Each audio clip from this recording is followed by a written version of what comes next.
Hey there, and welcome back to another episode of the Angel Moms Podcast YouTube edition. I'm your host, Lisa Boehm, and today we're going to be diving into something that we all struggle with: Christmas. Christmas after losing a child. I honestly can't imagine anything harder. And I've been on this journey for 9 years, and this will be my 10th Christmas without my daughter, Katie, a decade. Now, I don't profess to know everything about coping and grief and all the things, but I am here today to share what has helped me on my journey in hopes that some of it will resonate with you. So let's dive into it. As I mentioned, I have been on this journey, unfortunately, for almost 10 years. And the first Christmas, while it is a blur for sure, I wanted to share with you what that looked like for us. Now, Katie died on December 8th of 2015. 5 days later, we had her funeral. And approximately 2 weeks after her funeral was Christmas. I knew that there was no way I could be here at home for Christmas after Katie died.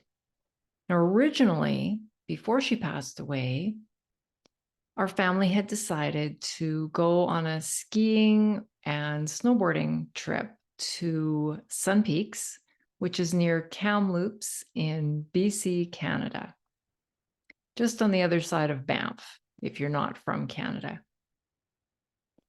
And we stuck with that because we knew we didn't want to be here in our home. So somehow, some way, we packed our suitcases. My husband packed all the snowboarding gear up, our toques, our snow pants, all the things that you need, and there's a lot. And we made the trek 2 provinces over. It's a long drive. And we did it. But I remember sitting in the back seat of our SUV, looking up at the clouds as they passed. And it was a really gloomy day. And looking up and just feeling the tears sliding down my face. Everything, every song on the radio, that highway itself reminded me of Katie. We had taken many, many family trips on the number 1 highway east of Regina, east of Calgary, going to the mountains. And everything just seemed like a struggle. We didn't have a lot of gifts to share. Ironically, I had taken the afternoon of December 8th off of work to do Christmas shopping. And I zipped around town with my list in hand, and I bought a few things, not everything. And then that night, Katie died at 10 o'clock. So I had a few token things, and that's all there was. If I hadn't bought it, that was it. And we spent Christmas with my brother and my sister-in-law, a few days, and we hit the slopes. I don't know how many times, maybe 2, maybe 3 days. And I have to profess, I am not a skier. I am not really a snowboarder. I have tried. I can do both terribly, but it was a huge distraction. And my son and my husband really, really enjoy snowboarding. So I wanted to do this for them. And thank goodness my brother is a very good snowboarder and skier and spent the day on the slopes individually with both of them and was able to give them, as much support as anybody can. We were all still very, very numb, but it was important. And the other thing that was important to me, even that first Christmas, we have another child. Now, Ryan was 15 years old when Katie died. He's now 24 years old and flourishing and doing well. But I always felt strongly that it wasn't his fault that Katie died. And he still deserves a good life. He still deserves to have happy memories as much as possible. So these were all driving factors in us going snowboarding, skiing that Christmas. And a little side story.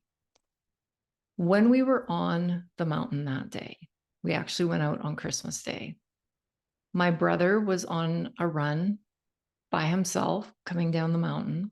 My husband was on a completely different run coming down the mountain by himself.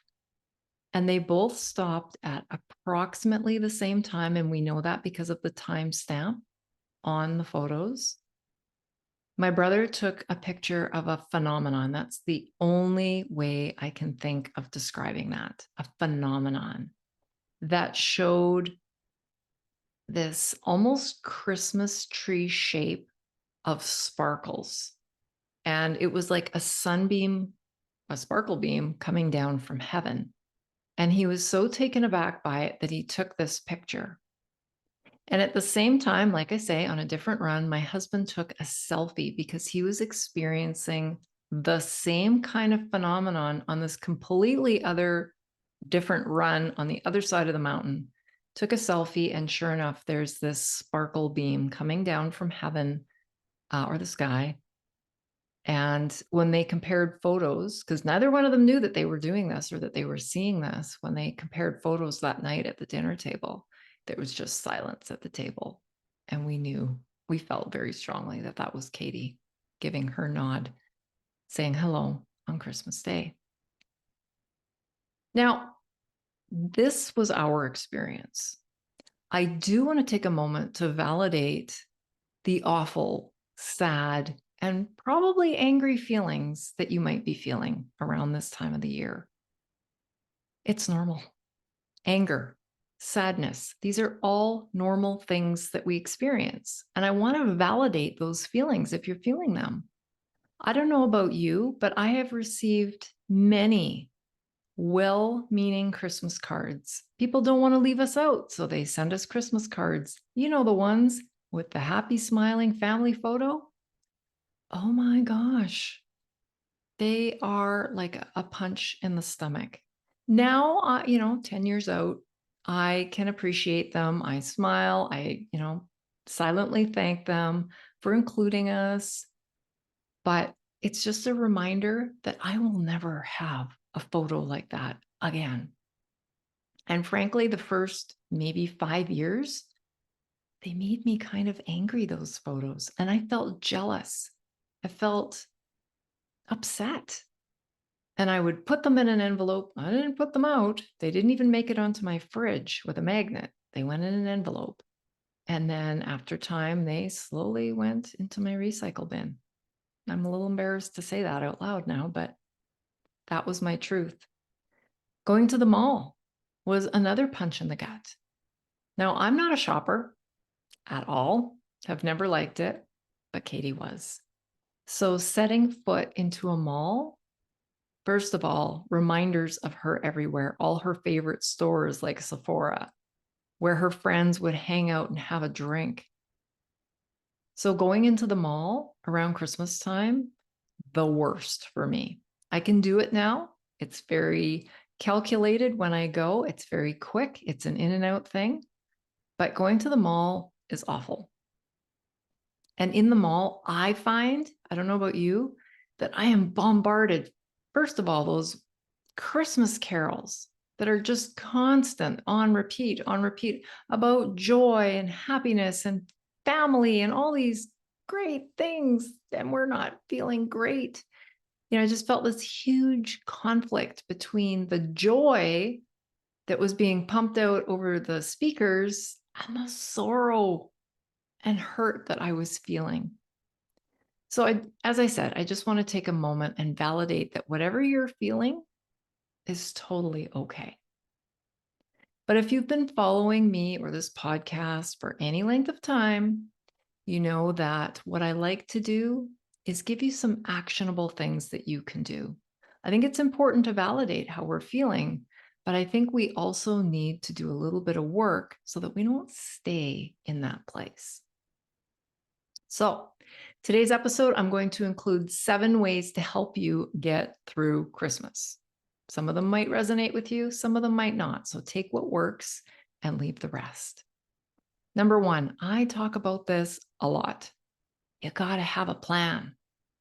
And the second part of that is you got to communicate it to the people closest to you. So, what do I mean? Think about what you want and what you need.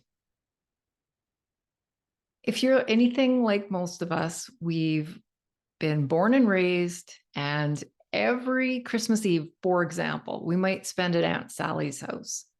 And it's an expectation that we go to Aunt Sally's place.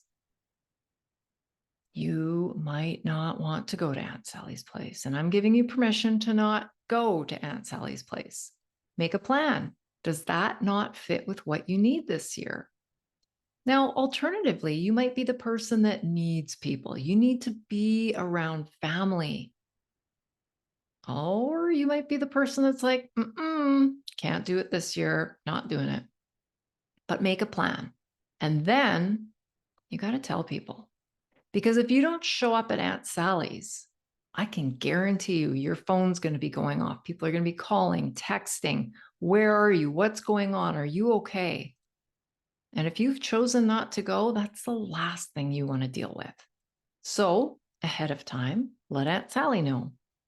Let your closest people in your family, your mom, your dad, your brother, your sister, whoever can be your communicator. You don't have to tell the whole world, but tell a few token people, this is what I need this year. I won't be at Aunt Sally's on Christmas Eve. Please give everybody a hug for me, whatever you want to say. And you might want to choose what part of Christmas you're going to participate in. Now, I will tell you, you don't have to participate in any of it, but you might want to touch base at some point. So for me, this has happened a couple of times, not every year, but where I've said, thank you so much for the dinner invitation. We would very happily come. We will come for dinner. We'll stay for about an hour to visit, and then we're going to go home because that's what we need this year. And I've never, ever had any pushback. Sometimes I've got the silence for a minute, the big eyes, and then usually it's like, oh, yeah, sure, of course, whatever you need.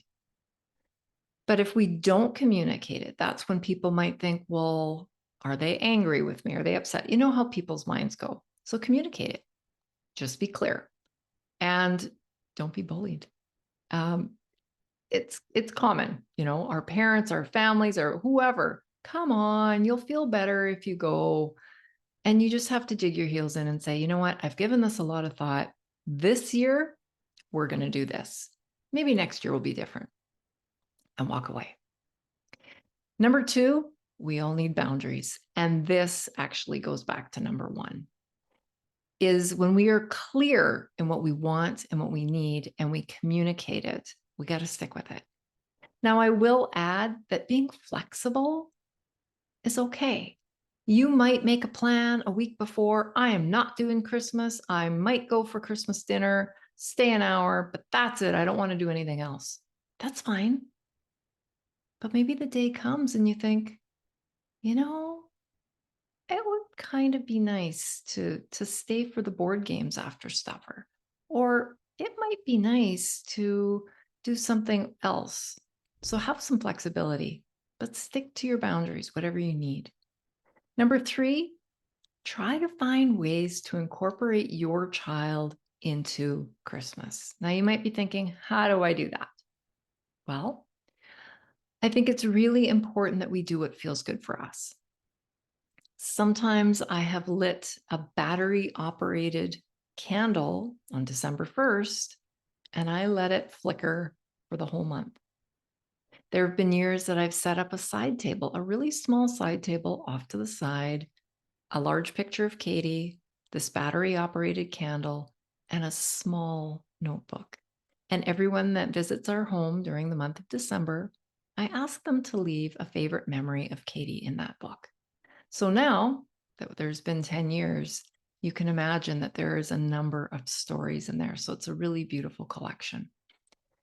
But if you don't know what to do, I have created a free download for you. And that free download includes 7 simple ideas to incorporate and honor your child at Christmas time. So if you want to grab that, you can go to www.griefsupportformoms.com/Christmas. griefsupportformoms.com/Christmas. And that link will also be in the description below this video. All right. Number 4, create new traditions. In my opinion, it's my opinion, my own, but doing the traditions that we used to do when Katie was still here, it's just too hard. I'm trying slowly to bring some of them forward, but some of them I don't know that I'll ever do. For example, it's too hard for me to put out the stockings with everybody's name. Do I put Katie's out? But is it right if I put it out and I don't put anything in it? Do I put something in it and then give it away to somebody else? I don't know. Every day, every year, rather, when I get out the Christmas decorations, I pull them out, I look at those stockings, and I put them back in the box. But that's me. Maybe you've got some better ideas about how to handle those stockings. But my point is that you can create new traditions. I met an incredible woman early in my grief journey who was 4 or 5 years further into her journey. And she told me that it was just too painful to have Christmas the old way, as she called it. So they did everything differently.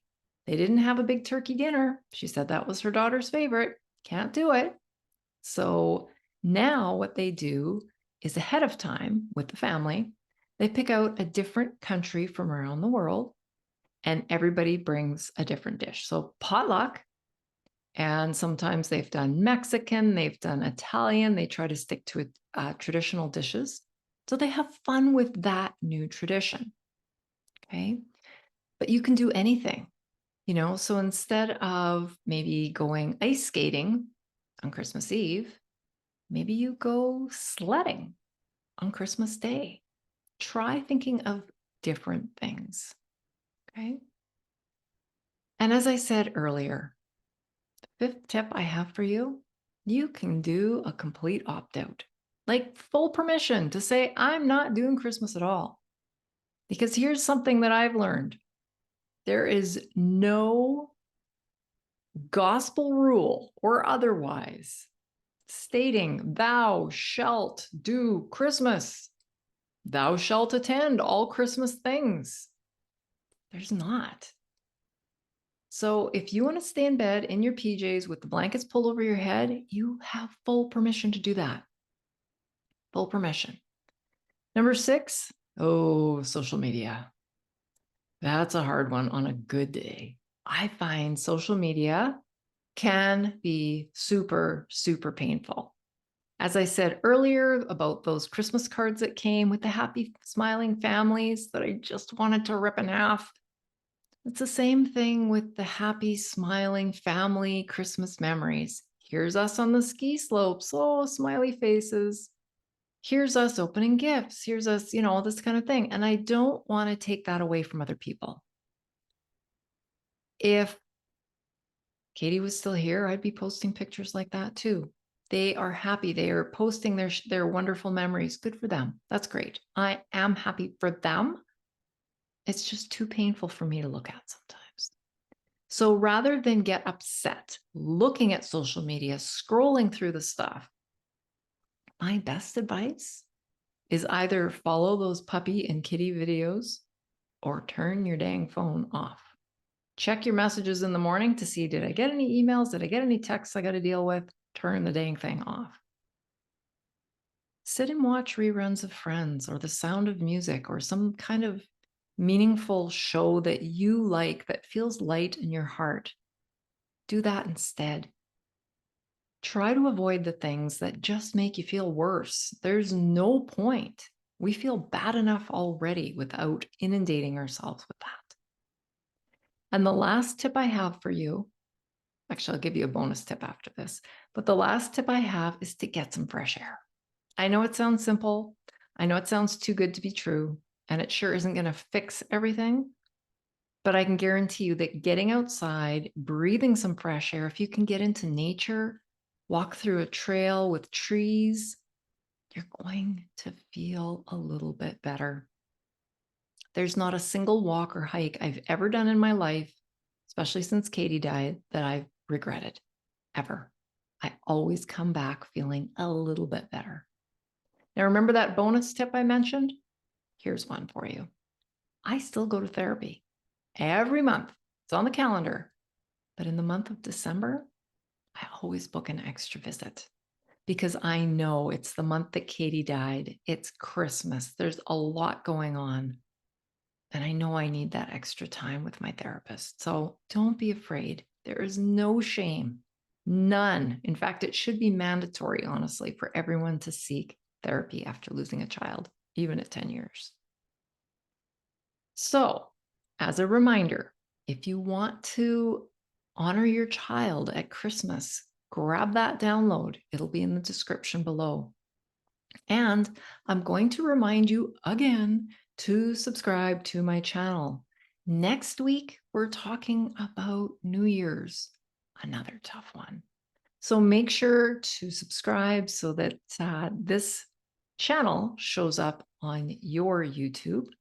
And thank you so much for watching. Thank you so much for following along. And if there's someone you know that's struggling to get through Christmas, please share this with them. Until then, I hope you have a gentle Christmas, and I hope to see you next week. Take care.